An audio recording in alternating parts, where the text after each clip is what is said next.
चौकी हूँ नाचे आइहा पहचे के नाचे आइहा।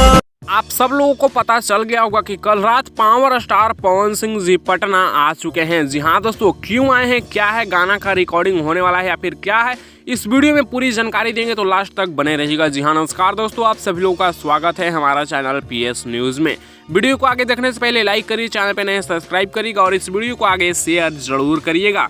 दोस्तों बता दें कि कल रात पावर स्टार पवन सिंह जी पटना आ चुके हैं क्योंकि उनके मैनेजर के भाई का कल शादी था और उसी शादी समारोह में पावर स्टार पवन सिंह जी पटना आए हुए थे। लेकिन ये खबर अब ऐसा दिया जा रहा है कि कल पटना में ही पावर स्टार पवन सिंह जी अब कुछ नए गानों का रिकॉर्डिंग करेंगे और जो होली का गाना रिकॉर्ड नहीं किया गया है उसे भी, वो सारे गाने का रिकॉर्डिंग आज पावर स्टार पवन सिंह जी पटना में करने वाले हैं। फिलहाल आप लोगों को क्या लगता है कि पावर स्टार पवन सिंह जी अपने गाने का रिकॉर्डिंग करेंगे या फिर नहीं? आप लोग अपना राय नीचे कमेंट्स में जरूर दीजिएगा। वैसे दोस्तों, पावर स्टार पवन सिंह जी का इस साल का दूसरा होली गाने का पोस्टर भी लॉन्च कर दिया गया है वेब म्यूजिक की तरफ से, रंग ठोपे ठोप का, जिस पे अलग वीडियो बनाया हुआ है। आप लोग चैनल पर जाकर देख सकते हैं और वो गाना कब आने वाला है उसी वीडियो में बताया हुआ है। फिलहाल मैं इस वीडियो को यहीं पर खत्म कर रहा हूँ। वीडियो कैसा लगा नीचे कमेंट्स में बताइएगा। अपडेट पसंद आया होगा तो लाइक शेयर सब्सक्राइब करिएगा। ऐसी और भोजपुरी